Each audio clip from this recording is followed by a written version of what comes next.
This is the Book of Mormon, Digging Deeper. I'm your host, Mark Swint.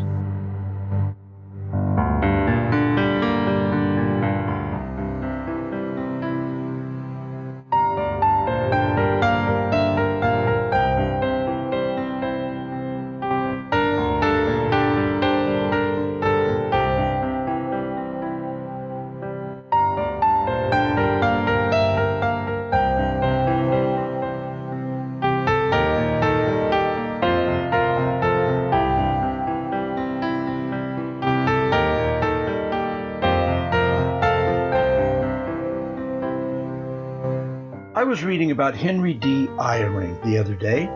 He was the father of our current apostle and member of the First Presidency, Henry B. Eyring. He was a scientist and a very prominent chemist. His discovery and explanation of the absolute reaction rate theory changed chemistry in the last century and led to the awarding of the Nobel Prize to a group of chemists working from his theory. It was generally believed that he should have been the recipient, but was denied because of his religion, even though he was the originator of the work. Even the Nobel Prize Committee later acknowledged that he should have been the one to receive the prize, but that determination was made too late to do so. It seems apparent that his faith got in the way. Apparently, faith and science can't share common ground, according to the folks in Stockholm who head the Nobel Committee. Not surprisingly, though, science and religion have been at odds for centuries and will probably continue to be so for some time to come. This shouldn't come as a surprise. The account of the creation in Genesis seems to be significantly out of sync with current and demonstrably reliable scientific theory on a number of points. As a result, theology, which for some reason is always thought of as just one particular school of thought, has been relegated to the dustbin of superstition and myth by the intellectual world. This shouldn't be for a number of reasons, not the least of which is that there are very many different theological schools of thought on very many different points of doctrine. Nevertheless, those first few pages of Genesis seem to lock all theology into the domain of the great unwashed and ignorant people for whom scientific research is just too complicated to comprehend. It is a shame, really, because the real error in this conflict is the conflating of both science and religion as being opposing sides of the same argument, leading to an either-or situation. And this is simply not the case. At least I propose that this is not the case, and I am supported by a great many scientifically minded and trained people who somehow successfully walk on both sides of this line.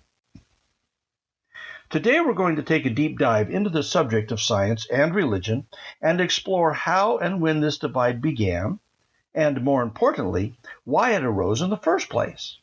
I think you will find the story more compelling than you might think, so I hope you will stick around.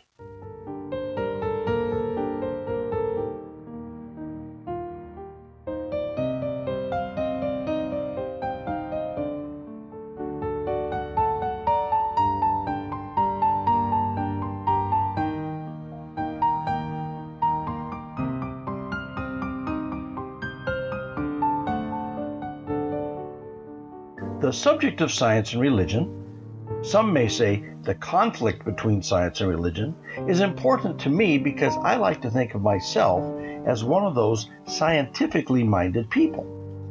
My particular love is physics. I believe that physics governs and controls our entire world. The clouds that form to give us rain, the winds that blow, the birds that fly through the air, the tides that wash our shores, the sun that gives us life, and the gravity that keeps us firmly planted on the ground, and everything else in our world moves and bends and grows because of physics. And the beauty of that is that physics is absolutely constant and reliable. It never lets us down.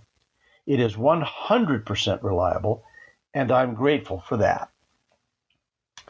On the other hand, I know that I am a child of a loving and all-powerful Heavenly Father, and I hope by now those of you who have followed this podcast over the last season know how deeply I love the Book of Mormon and the gospel that it supports.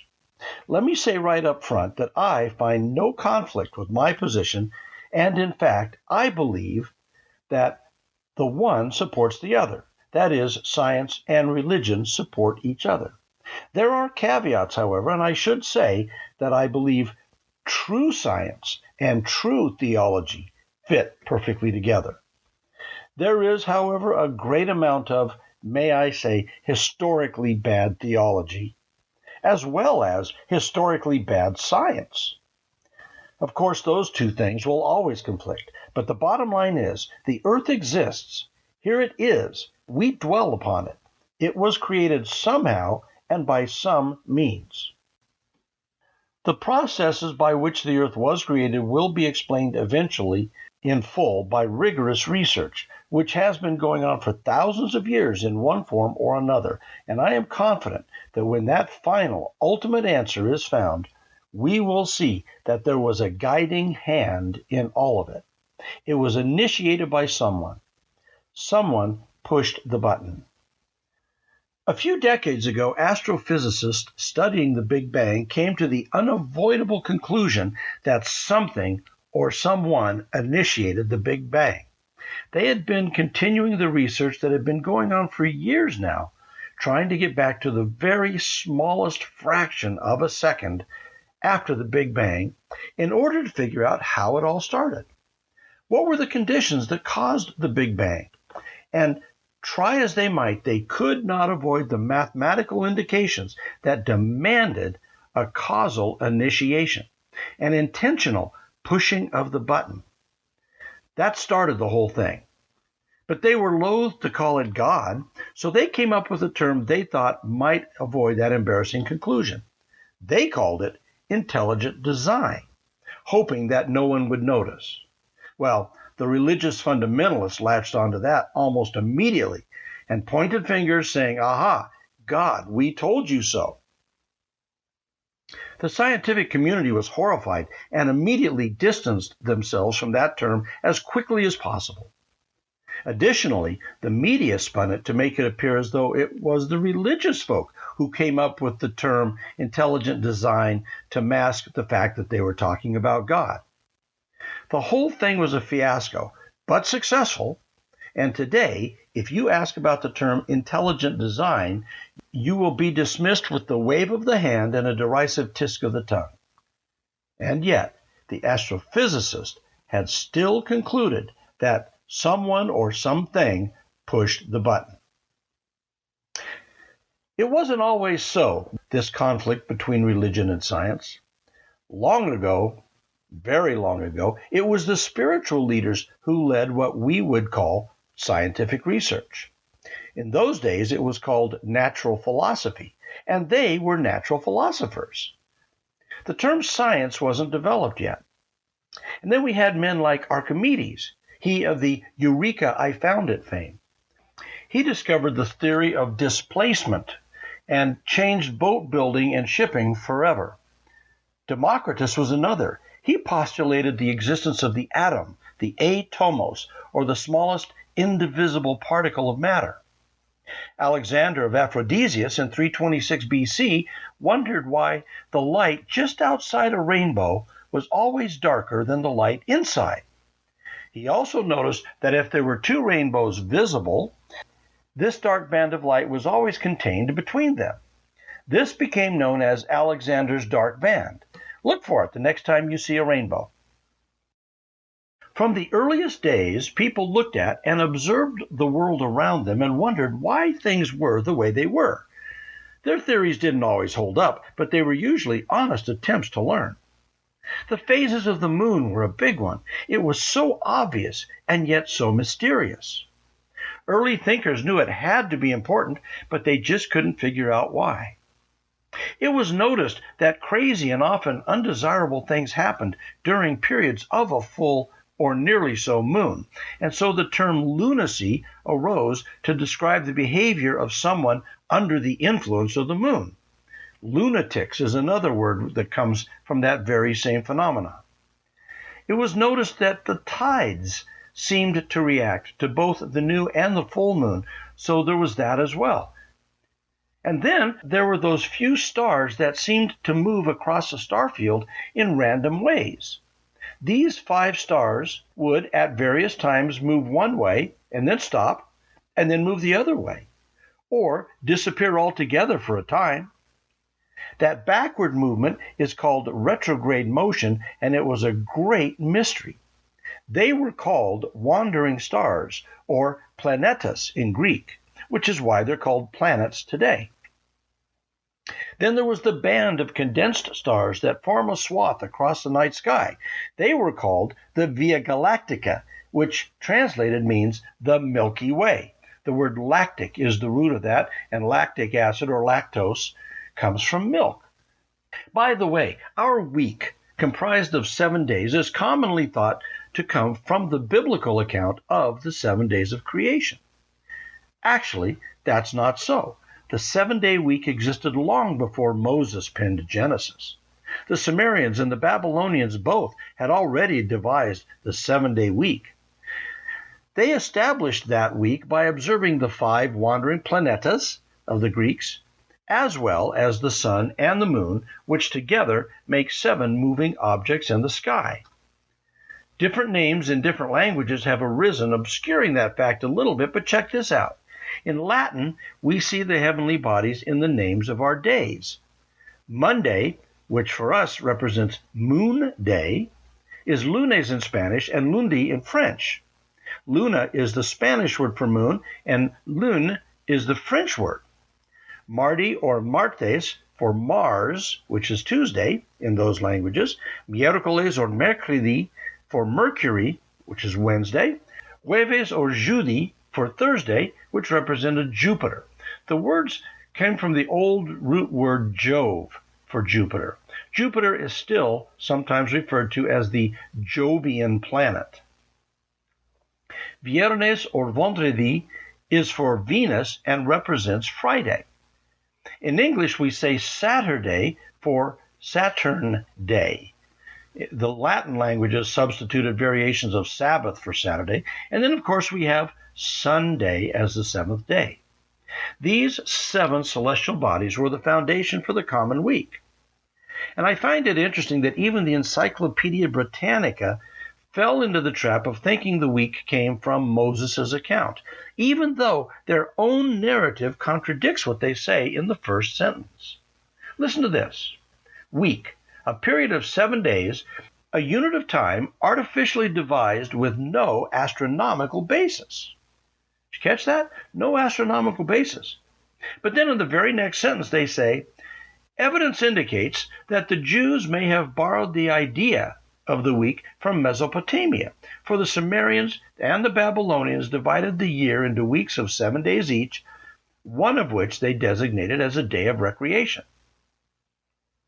Then they go on to say, the Babylonians named each of the days after one of the 5 planetary bodies known to them, Mercury, Venus, Mars, Jupiter, and Saturn, and after the sun and the moon.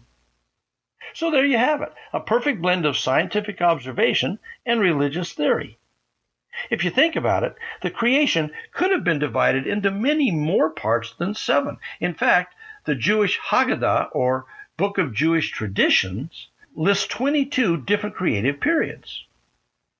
I suspect that the division of the creative periods observed by Moses was done in 7 segments so as to correlate with the already established week and allow for the establishment of a Sabbath, a day of rest each week for the observance and worshiping of the God who created all of this in the first place.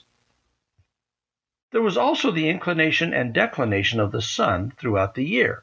This motion was divided into solstices at the extremes and equinoxes in the middle, which marked important periods of the year. Seasons, they called them, and the passing of one season into another usually triggered celebrations of various sorts, often religious in nature. This fascination with the sky did not rule out other closer-to-home phenomena, such as, how do birds fly? What are clouds? What are volcanoes and tempests? What makes snow turn into water? And why is the sun hot, but not always? Throughout our early history, this curiosity about the world around us was led by the basic premise that a God of some type must be controlling all of this, that a supernatural hand was causing all of this to happen. As people began to realize that there were explainable and understandable processes at work, some took this to mean that there was not a God at the helm. It was all just natural circumstance. This attitude was allowed to arise because the spiritual leaders had made their gods out to be mysterious and ineffable. Their ways were beyond comprehension. No human could understand the ways of an all-powerful God. And yet mankind was beginning to figure out and understand the processes that governed many of our observable world realities. Therefore, if we could figure them out, they must not be governed by a God. This was the fault of humans, not God. I submit to you that God is the ultimate scientist, that he understands all of the physics of the universe and is therefore able to control it, to employ it, to create and bring about his purposes. After the Greeks, the Romans got involved. Constantine decided to adopt Christianity as the official religion of the Roman Empire. This was not brought about by a deep spiritual conversion, but rather the realization that try as they might, they just could not put down the Christian movement. So, better to adopt it than fight it. But the Christian movement was highly fragmented by the 4th century. This fragmentation had already become evident in the time of Paul, who wrote to the Corinthians, quote, "For it hath been declared unto me of you, my brethren, by them which are of the house of Chloe, that there are contentions among you. Now this I say, that every one of you saith, I am of Paul, and I am of Apollos, and I of Cephas, and I of Christ." Is Christ divided? Was Paul crucified for you? Were you baptized in the name of Paul? By the time Constantine decided to adopt Christianity a few centuries later, this division had become quite severe, so the first thing he had to do was get a single, universal, or Catholic doctrine established.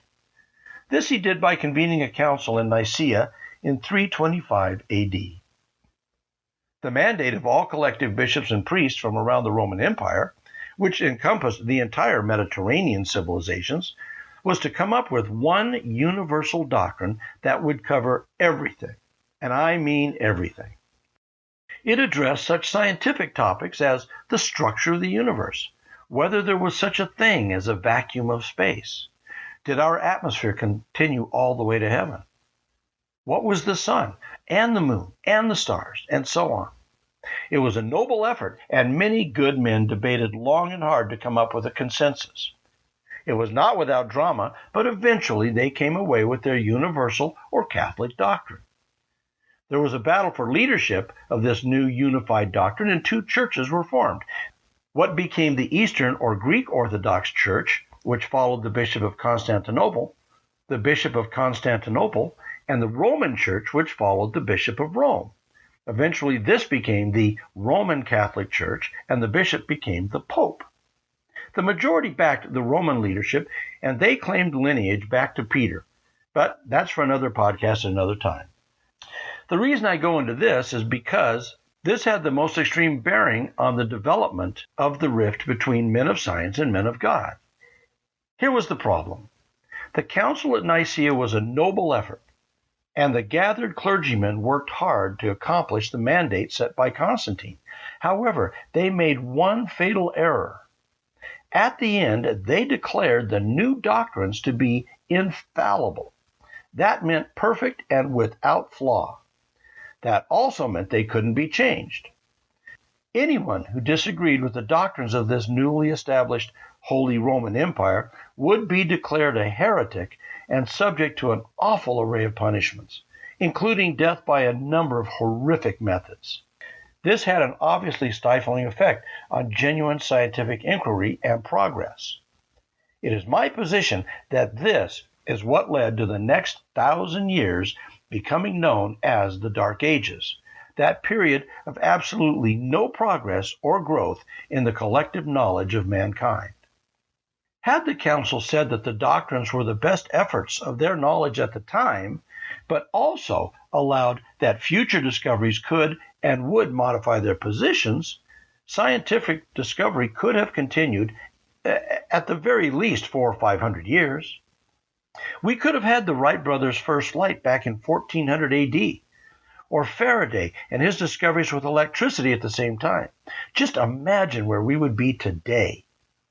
Instead, we had people like Galileo, who, when he built a telescope and trained it on Jupiter, he saw 4 moons orbiting that giant planet.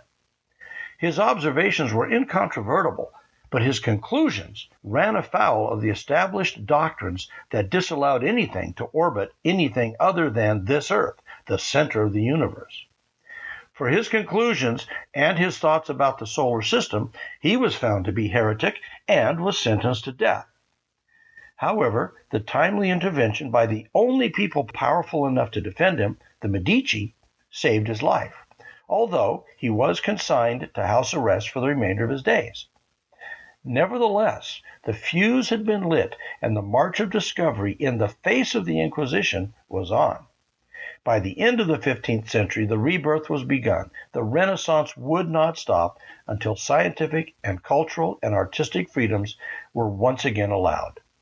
The Dark Ages were over, but the damage was done.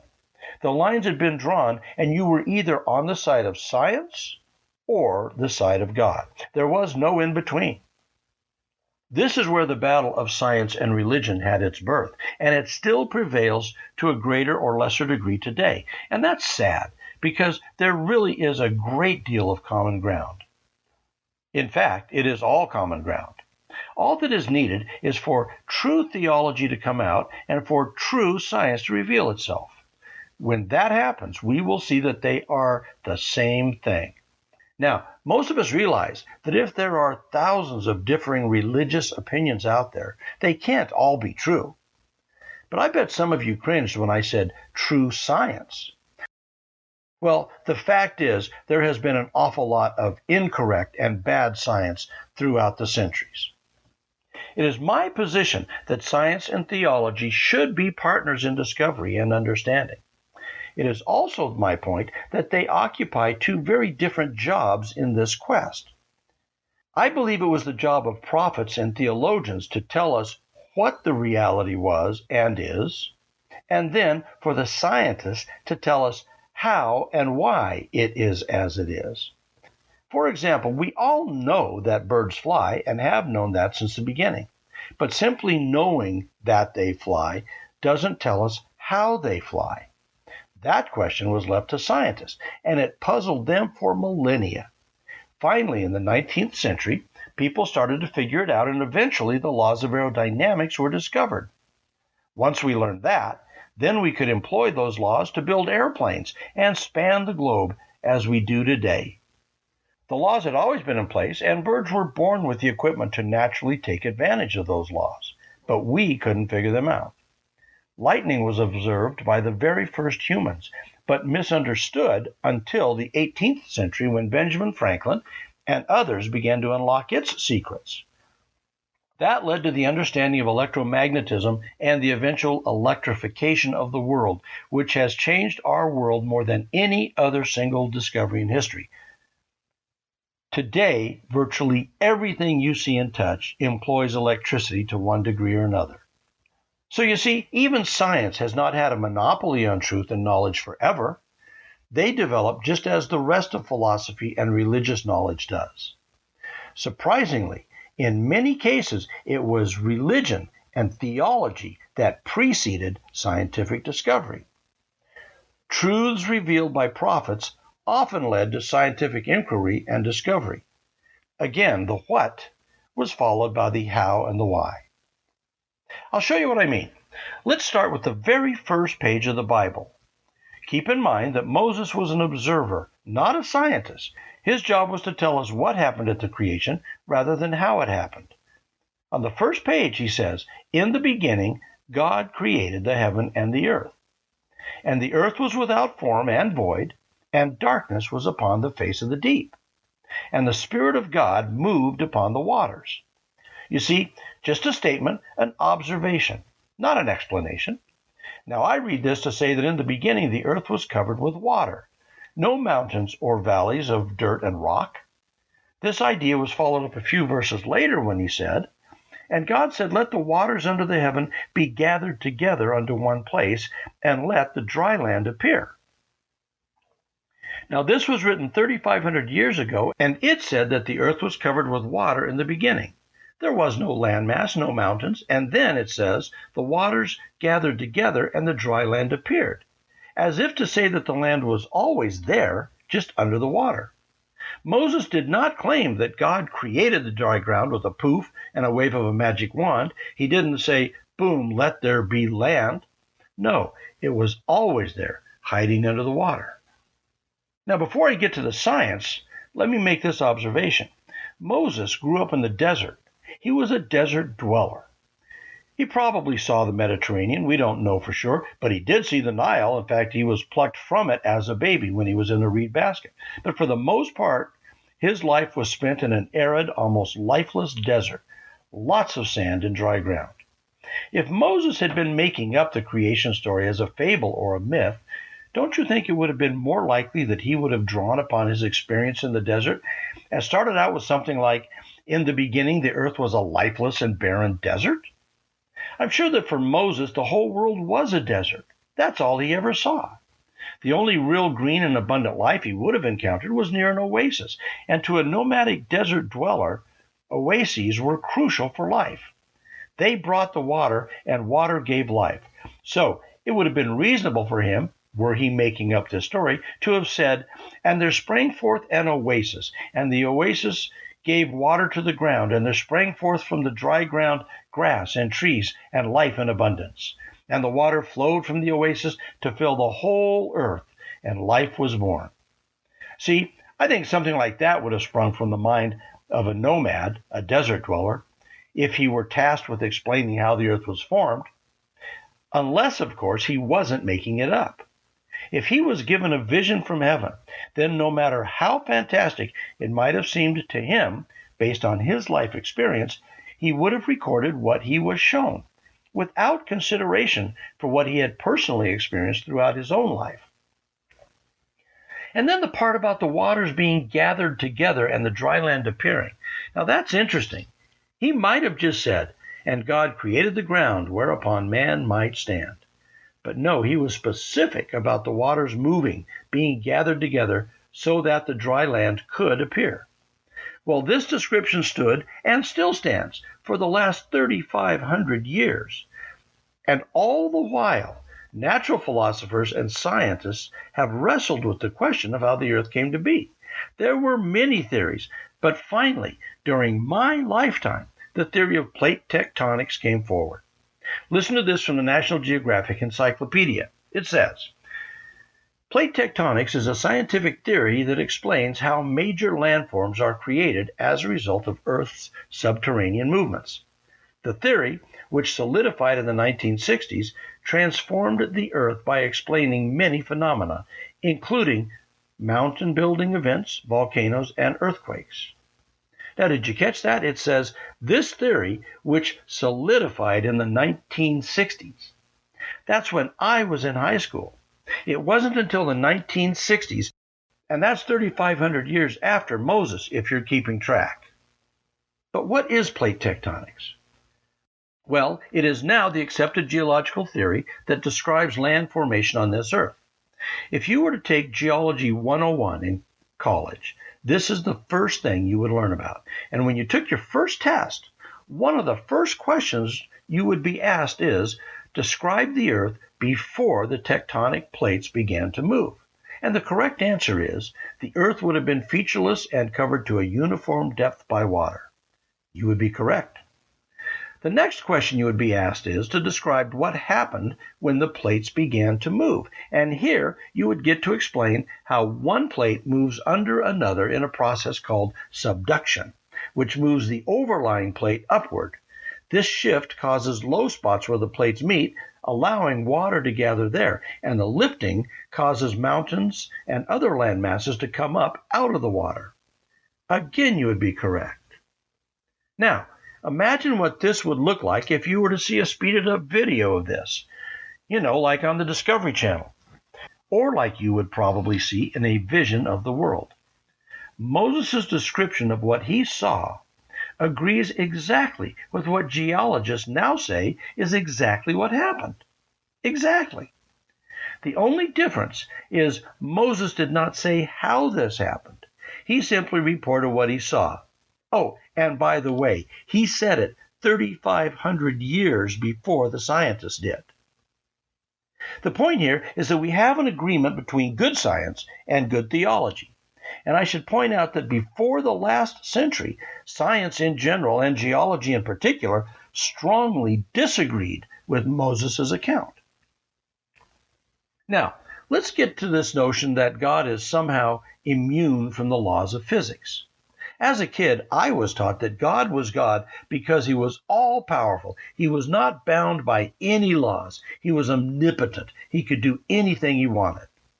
Well, maybe he could, but not because he wasn't under the same physical laws we are under, but rather because he knew and understood and understands all of the laws of our universe. And when I say all, I include those laws we have yet to discover, and there are many yet to be discovered. There is so much about the universe that we still don't know. But interestingly, in our world, every time we make a major discovery, it opens the door to enormous new capabilities. Look how transportation changed when we finally figured out how birds fly. We said, aha, that's how they do it. And we began to use that new understanding to make ourselves fly. The very same laws existed in the days of the cavemen, but they didn't know them, so they couldn't use them. We already mentioned electricity, which has always existed, and now virtually everything we touch uses electricity in some way or another. The discovery of DNA changed the world of medicine, and, by the way, might give us a glimpse into how the resurrection might be brought about.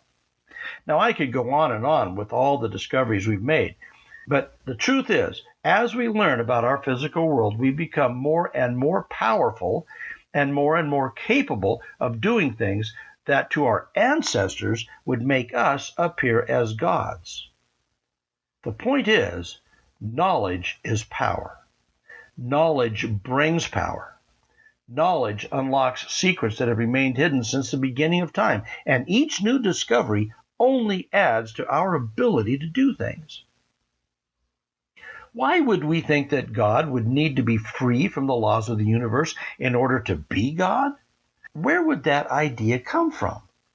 Doesn't it make more sense that his power would come from the knowledge of all things, things which we are still striving to learn and understand? In Alma 42, there is a discussion about the demands of justice and mercy, and in that text is an interesting phrase. It says, "Now the work of justice could not be destroyed. If so, God would cease to be God." And then again a few verses later it says, "Justice claimeth the creature and executeth the law, and the law inflicteth the punishment. If not so, the works of justice would be destroyed, and God would cease to be God."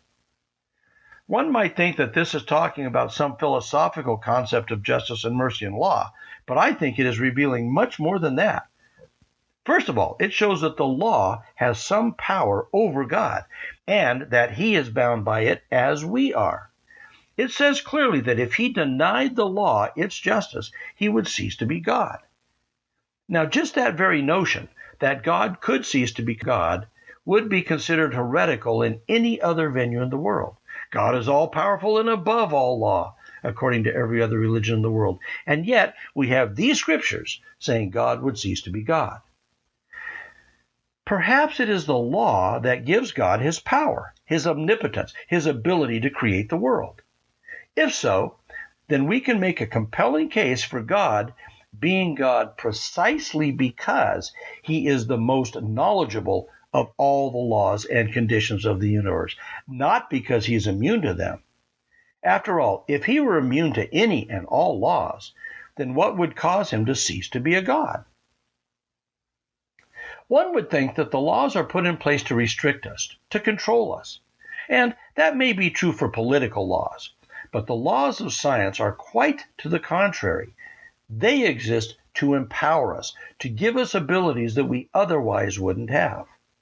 Our only challenge is to learn them so that we can employ them and rely on them. They will never change and will always work. If I'm building a house and I want lights in it and electricity at the outlets, I must learn how to wire it properly.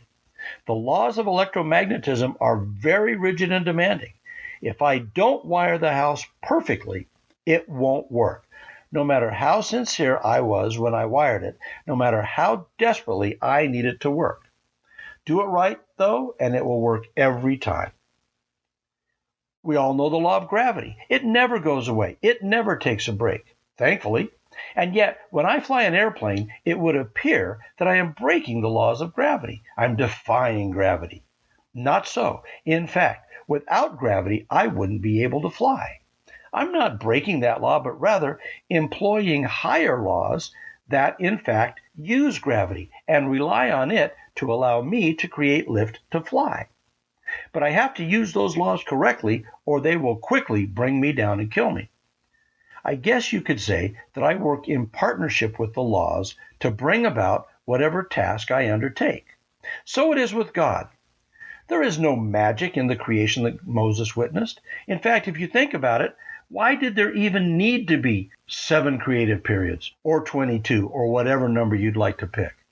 If God had not been bound by any laws at all, he could have simply snapped his fingers and the world would have popped into existence in an instant, ready to go, full of life. But no, the creation was a process.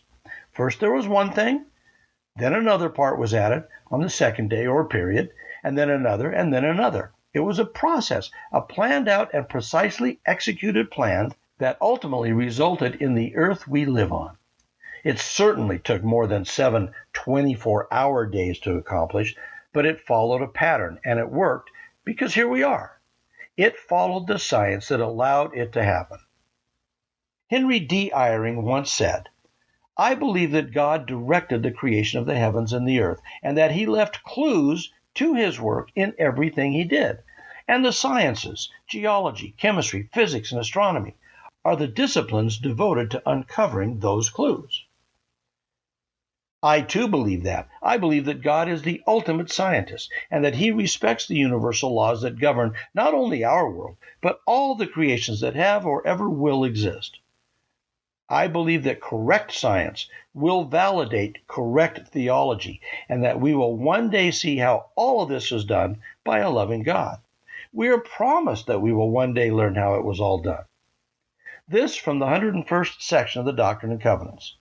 "Yea, verily I say unto you, in that day, when the Lord shall come, he shall reveal all things, things which have passed, and hidden things which no man knew, things of the earth, by which it was made, and the purpose thereof, things most precious, things that are above and things that are beneath, things that are in the earth and upon the earth and in heaven."